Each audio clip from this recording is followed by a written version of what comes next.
Hello everyone, welcome back to my YouTube channel Learno notes.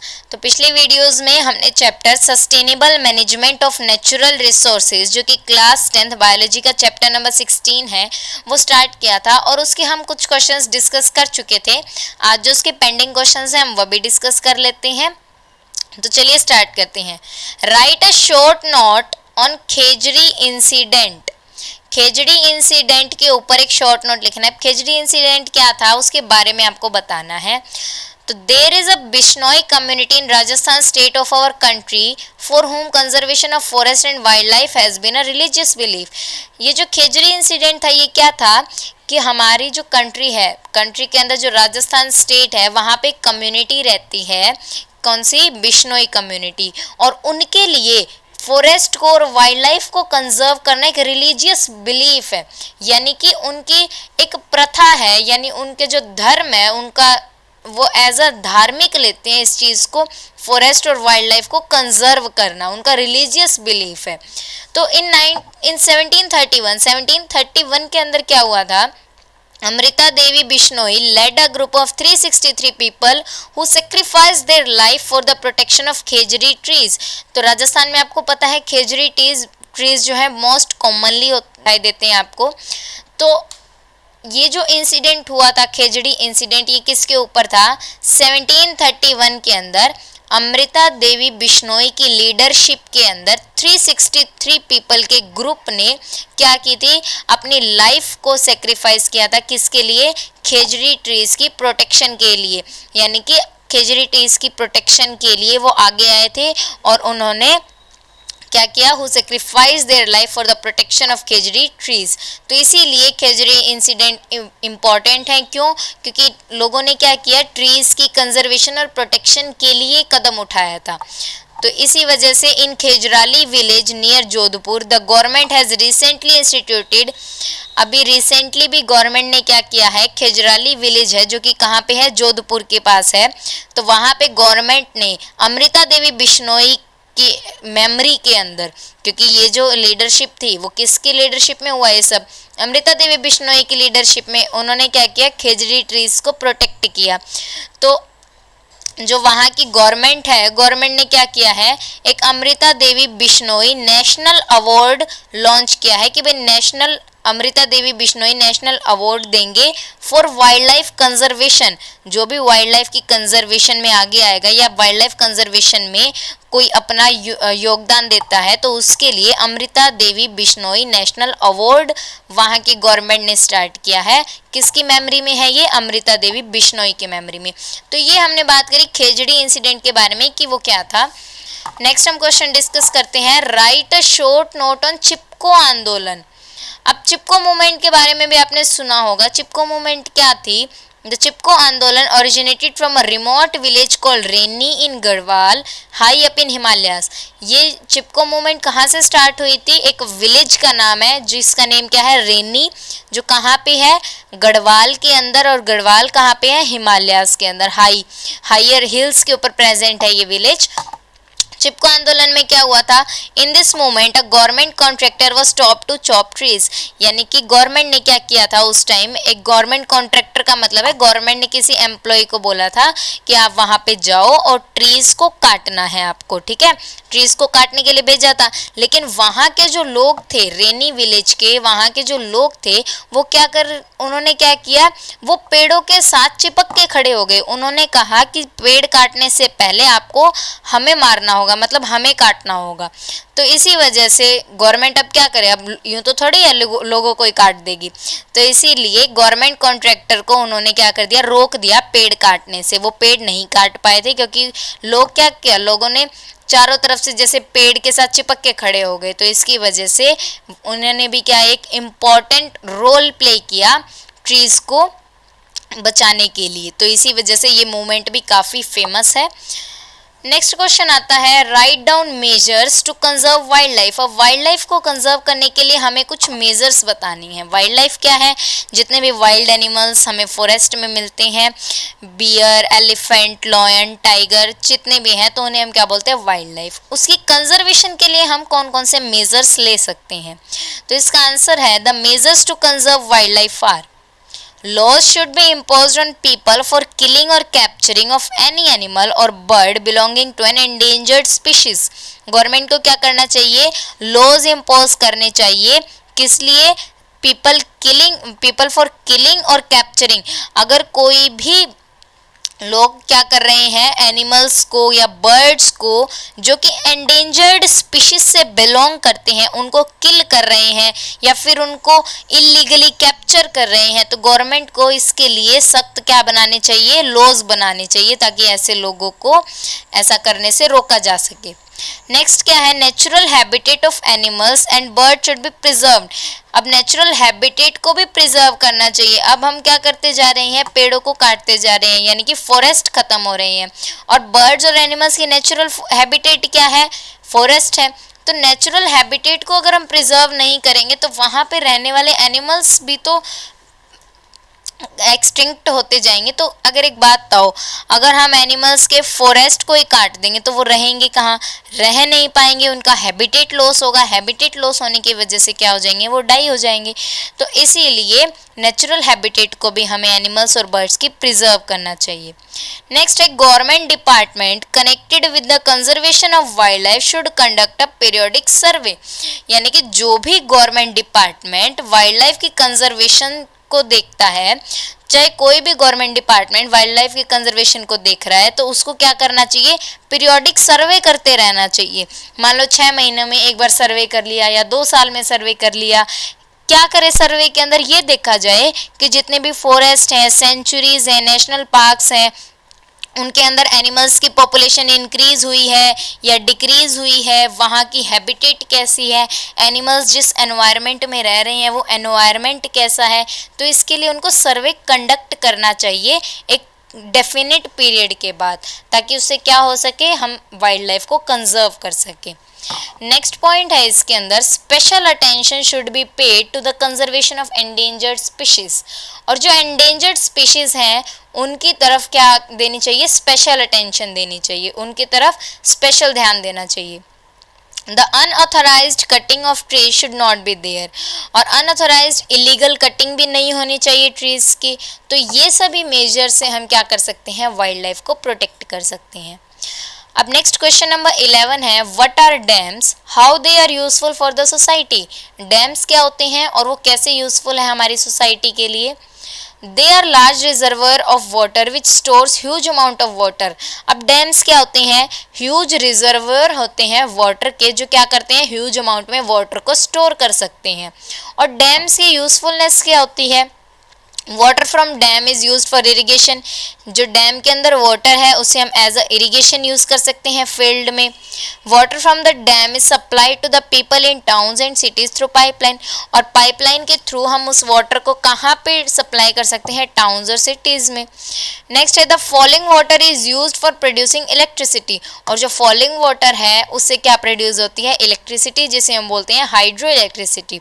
ये physics के अंदर ही आपका चैप्टर है क्लास 10th के अंदर, जिसके अंदर आपको बताया जाता है कि डैम से हम कैसे हाइड्रो इलेक्ट्रिसिटी को प्रोड्यूस करते हैं. It prevents flood. फ्लड भी प्रिवेंट करने का काम करते हैं डैम्स. तो ये सारे हमने क्या पढ़े? डैम्स की यूजफुलनेस. नेक्स्ट क्वेश्चन है, what are the various advantages of water stored in the ground. जो ग्राउंड में वाटर स्टोर है, यानी जमीन के नीचे जो पानी स्टोर है, उसके एडवांटेजेस क्या है?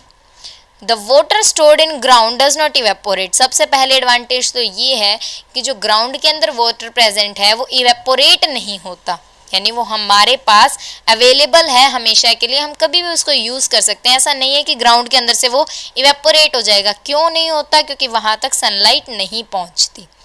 The stored water spread in ground to recharge wells. अब आपने देखा होगा कुएं जो बनाते हैं, कुओं के अंदर पानी कहाँ से आता है? उनके अंदर पानी कहाँ से आएगा? Ground water. अगर ग्राउंड के अंदर ज़मीन में पानी नहीं है तो कुओं में पानी कैसे आएगा? तो वेल्स को रिचार्ज करने के लिए भी क्या है? ग्राउंड वाटर नेसेसरी है. नेक्स्ट है, the water stored in ground does not promote breeding of mosquitoes. अब अगर हम ऐसे ही ओपनली अगर वाटर को किसी जगह पे स्टोर करते हैं तो वहाँ पे क्या होता है? कुछ दिनों बाद उस वाटर के अंदर मॉस्किटोज की ब्रीडिंग शुरू हो जाती है. लेकिन जो ग्राउंड के अंदर वाटर प्रेजेंट है वहाँ पे breeding of mosquitoes is not possible. Next है the water stored in ground is protected from contamination by humans and animals. अब अगर हमारी अर्थ के ऊपर अगर कोई वाटर प्रेजेंट होगा, ग्राउंड के ऊपर वाटर प्रेजेंट होगा, तो ऐसा हो सकता है कि उसे ह्यूमंस कंटामिनेट कर दें या फिर एनिमल्स कंटामिनेट कर दें, बट जो ग्राउंड के अंदर प्रेजेंट है वाटर, उसे ह्यूमन और एनिमल्स कंटामिनेट नहीं कर सकते। तो ये कुछ स्टेप्स थे जिसकी वजह से हम क्या कह सकते हैं कि जो ग्राउंड वाटर है वो नेसेसरी है। क्वेश्चन नंबर 13 है steps to conserve energy resources. अब हमें क्या बताने हैं, एनर्जी रिसोर्सेज जो है हमारे, उन्हें कंजर्व करने के स्टेप्स। तो उन्हें कंजर्व करने के लिए क्या स्टेप होगा, सबसे पहला तो है switch off lights, fans, television and other electrical appliances when not needed. अगर आपको ज़रूरत नहीं है, मान लो आप रूम में नहीं बैठे हो, तो जब भी आप रूम से बाहर जाओ तो आपको लाइट, फैन, टीवी ये सब ऑफ करके जाना चाहिए ताकि आपकी इलेक्ट्रिसिटी वेस्ट ना हो, एनर्जी वेस्ट ना हो। नेक्स्ट है use energy efficient applicants such as to save electricity, for example CFLs। यानी हमें ऐसे इलेक्ट्रिकल अप्लायंसेस का यूज़ करना चाहिए जो कम इलेक्ट्रिसिटी यूज़ करते हो, कम इलेक्ट्रिसिटी लेते हो, जैसे कि CFLs यानी कि कम्पैक्ट फ्लोरेसेंट लैंप्स। नेक्स्ट है use stairs to climb at least up to 3 floors of a building instead of using a lift. अब किसी बिल्डिंग में लिफ्ट लगी हुई है तो ऐसा नहीं है कि आप फर्स्ट फ्लोर पे जाने के लिए भी लिफ्ट का यूज़ करोगे, कम से कम 3 फ्लोर पे जाने के लिए तो आपको लिफ्ट का यूज़ नहीं करना चाहिए। उसके बाद तो चलो आप करो, लेकिन 3 फ्लोर्स तक तो आपको स्टेयर्स का ही यूज़ करना चाहिए। नेक्स्ट पॉइंट आता है pressure cooker should be use to prepare food. और हम प्रेशर कुकर का यूज़ कर सकते हैं फूड को प्रिपेयर करने के लिए। क्यों? प्रेशर कुकर में फूड जो है जल्दी प्रिपेयर हो जाता है, तो हमारी वहाँ पे कम एनर्जी यूज़ होती है। नेक्स्ट पॉइंट आता है solar cooker shall be use to cook food whenever possible. और हम सोलर कुकर का भी यूज़ कर सकते हैं, जो कैसे प्रिपेयर करते हैं फूड को, with the help of sunlight. जो उन्हें सन से क्या मिलती है, सोलर एनर्जी मिलती है, जो कि क्या है, एक रिन्यूएबल रिसोर्स है, तो इसीलिए हमारी एनर्जी क्या होगी, उससे सेव होगी। क्वेश्चन नंबर 14 है how does burning of coal and petroleum causes pollution. अगर हम कोल और पेट्रोलियम को बर्न करते हैं तो वो पोल्यूशन कैसे कोज करते हैं, कौन कौन से टाइप के पोल्यूशन कोज करते हैं, कैसे हमें वो हार्म पहुंचाते हैं। तो इसका आंसर में हम लिखेंगे they cause pollution by sulphur dioxide causes bronchitis. यानी कि जो ये कोल और पेट्रोलियम की बर्निंग होती है उनसे क्या प्रोड्यूस होती है, सल्फर डाइऑक्साइड गैस प्रोड्यूस होती है, जिससे कौन सी डिसीज हो सकती है हमें, ब्रोंकाइटिस। ब्रोंकाइटिस में क्या होता है, इन्फ्लेमेशन ऑफ ब्रोंक्यूल्स। ब्रोंक्यूल्स अब कहाँ प्रेजेंट है, लंग्स में। तो यानी कि ये जो डिजीज है वो किससे रिलेटेड है, लंग्स से रिलेटेड है। नेक्स्ट है nitrogen oxide also attack on breathing system and causes acid rain. और नाइट्रोजन ऑक्साइड जो इनकी बर्निंग से प्रोड्यूस होती है वो किस पे अटैक करती है, सीधा हमारे ब्रीदिंग सिस्टम के ऊपर, और साथ में क्या कॉज करते हैं वो, एसिड रेन। अब एसिड रेन क्या होती है, जब ये हार्मफुल गैसेस जैसे नाइट्रोजन ऑक्साइड या फिर सल्फर ऑक्साइड किसके साथ मिक्स हो जाएं, वाटर ड्रॉपलेट्स के साथ मिक्स हो जाती हैं एटमॉस्फेयर में, और फिर जब ये रेन की फॉर्म में अर्थ पे आती हैं तो ये क्या करती हैं, एसिड रेन कहलाती हैं। और ये एसिड रेन काफ़ी हार्मफुल होती है। क्यों? अगर एसिड रेन वाटर में जाएगी, रिवर्स के वाटर में जाएगी, तो वहाँ पे क्या होगा, रिवर का जो वाटर का नेचर है वो कैसा हो जाएगा, एसिडिक नेचर हो जाएगा। और एसिडिक नेचर के अंदर एक्वाटिक एलिमेंट्स नहीं रह सकते, तो वो डाई कर जाएंगे। साथ में कुछ मॉन्यूमेंट्स के अगर ऊपर गिरेगी ये एसिड रेन तो उससे क्या होगा, उनका कोरोजन होना शुरू हो जाएगा। तो एसिड रेन भी काफ़ी हार्मफुल होती है। नेक्स्ट है कार्बन मोनोऑक्साइड। कोल और पेट्रोलियम को बर्न करने से कार्बन मोनोऑक्साइड प्रोड्यूस होती है, जो कि काफ़ी पॉइजनस गैस है। अगर ये इनहेल करते हैं हम, व्हेन इट इज़ इनहेल्ड, तो ये किसके साथ कंबाइन हो जाती है, हीमोग्लोबिन के साथ कंबाइन हो जाती है। अगर हम कार्बन मोनोऑक्साइड को इनहेल करते हैं तो ये हीमोग्लोबिन के साथ मिक्स हो जाती है, और ये ऑक्सीजन को मिक्स नहीं होने देती। अब वैसे तो क्या होना चाहिए था, हीमोग्लोबिन के साथ ऑक्सीजन को मिक्स होना चाहिए था, ऑक्सीजन को मिक्स होके पूरी बॉडी में ट्रांसपोर्ट होना था। लेकिन जब कार्बन मोनोऑक्साइड प्रोड्यूस होती है तो ये ऑक्सीजन से भी जल्दी क्या करती है, हीमोग्लोबिन के साथ कंबाइन हो जाती है, और ऑक्सीजन कंबाइन नहीं हो पाती, और ऑक्सीजन अगर हमारी बॉडी को नहीं मिलेगी तो क्या हो जाएगा, उससे डेथ हो जाती है। तो hence the person may die due to suffocation. Suffocation की वजह से पर्सन क्या कर सकता है, डाई भी कर सकता है। तो ये थे हार्मफुल इफ़ेक्ट्स, या फिर किस किस वे में कोल और पेट्रोलियम की बर्निंग से पॉल्यूशन कोज होता है। अब नेक्स्ट है हमारा लास्ट क्वेश्चन, वो है what do you mean by 5 hours. 5 hours क्या होते हैं? 5 आवर्स, तो सबसे पहले फर्स्ट क्या है? रिफ्यूज। रिफ्यूज का मतलब क्या है? This means to say no to things people offer you that you don't need. यानी कि आपको अगर किसी चीज़ की ज़रूरत नहीं है तो आप मना कर सकते हैं। अगर ऐसा नहीं है, जैसे कि refuse to buy product that can harm you and the environment. ऐसे प्रोडक्ट्स जो एनवायरनमेंट को हार्म पहुंचाते हों तो आप उन प्रोडक्ट्स को क्या करो? नो, यानी कि आप उन प्रोडक्ट्स को यूज़ करने के लिए मना कर दो। तो ये आता है रिफ्यूज़ के अंदर। जैसे कि say no to single use plastic carry bags, यानी जो प्लास्टिक बैग्स होते हैं वो क्या होते हैं? डिकम्पोज नहीं होते, तो इसीलिए हमें उनको क्या कहना चाहिए? नो, कि हम उन्हें यूज़ नहीं करेंगे। नेक्स्ट है रिड्यूस। रिड्यूस का क्या मतलब है? This means that we should use less, we can save electricity by switching off unnecessary lights और फैंस। रिड्यूस का मतलब है अपनी नीड्स को, रिक्वायरमेंट्स को रिड्यूस कर देना, कम कर देना। ऐसा नहीं है कि आपको रिक्वायरमेंट तो सिर्फ 2 लाइट्स की है। अगर एक रूम में आप बैठे हो, आपको रिक्वायरमेंट सिर्फ 2 लाइट की है और आपने कितनी ऑन कर रखी है? 4 लाइट्स ऑन कर रखी है, तो वो जो आपने 2 एक्स्ट्रा ऑन करी हैं वो क्या है? इलेक्ट्रिसिटी का वेस्टेज है। तो इसीलिए आपको रिड्यूस करना चाहिए जहाँ तक पॉसिबल हो सके। नेक्स्ट है रीयूज। रीयूज में क्या होता है? We should focus on using things again and again.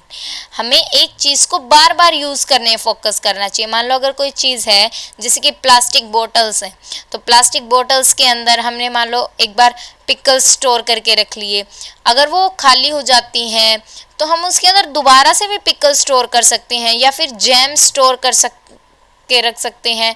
तो यानी हम उस चीज़ प्लास्टिक बोतल को बार बार यूज़ कर सकते हैं। तो इसलिए हमें उसकी रीयूज़ पे भी फोकस करना चाहिए। जिस भी चीज़ को हम रीयूज़ कर सकते हैं उसके रीयूजिंग पे हमें क्या करना चाहिए? फोकस करना चाहिए। नेक्स्ट है रीपर्पस। रीपर्पस का क्या मीनिंग है? This means when a product can no more be use for original purpose. यानी जब एक चीज़ अपने ओरिजिनल पर्पस के लिए ना यूज़ हो सके। जैसे कि अब एक बात बताओ, हम बोतल लेके आते हैं प्लास्टिक की, हम इसलिए लेके आए ताकि हम उसके अंदर क्या स्टोर कर सके? पिकल्स वगैरह स्टोर कर सके, जैम स्टोर कर सके। अब मान लो वो बोतल जो है वो ऊपर से टूट जाती है, कहीं से ऊपर का जो उसका हिस्सा है वो टूट जाता है, तो उसके टूटने की वजह से क्या हुआ? अब हम उसमें पिकल्स वगैरह तो स्टोर नहीं कर पाएंगे। तो हमें क्या करना है? उसका पर्पस चेंज कर देना है। हम लाए तो किस लिए थे? पिकल्स के लिए, बट अब हम उसको पिकल्स के लिए दोबारा तो रीयूज़ कर नहीं सकते क्योंकि वो क्या है? टूट चुकी है। तो इसीलिए हम उसके अंदर क्या कर सकते हैं? सॉइल डाल के उसके अंदर हम ट्रीज़ को प्लांट कर सकते हैं। तो यानी हमने उसका पर्पस को ही चेंज कर दिया, रीपर्पस कर दिया। नेक्स्ट आता है recycle. This means that we should collect plastic, paper, glass, metal items and recycle these materials. यानी कि जो भी मेटल्स रिसाइकल हो सकते हैं, जैसे पेपर, ग्लास है, मेटल आइटम्स हैं, उन्हें हमें कलेक्ट करना चाहिए और उन्हें क्या करना चाहिए? रिसाइकल। रिसाइकल का मतलब कि उनसे नए प्रोडक्ट्स बन जाएं। जैसे कि इंस्टेड ऑफ सिंथेसाइजिंग और एक्सट्रैक्टिंग फ्रेश प्लास्टिक पेपर, यानी अगर मान लो हम फ्रेश प्लास्टिक पेपर को यूज़ नहीं कर रहे हैं, मान लो हमने एक बार पेपर को यूज़ कर लिया, तो हम उसको फेंक के ना उसे क्या करें? रिसाइकिल कर दें। रिसाइकिल करने से हम उस पेपर को दोबारा यूज़ कर पाएंगे। ठीक है, तो यहाँ पे हमारा ये जो sustainable management of natural resources chapter finish होता है। आपको इससे रिलेटेड कोई भी डाउट हो तो आप कमेंट बॉक्स में पूछ सकते हो। Thank you.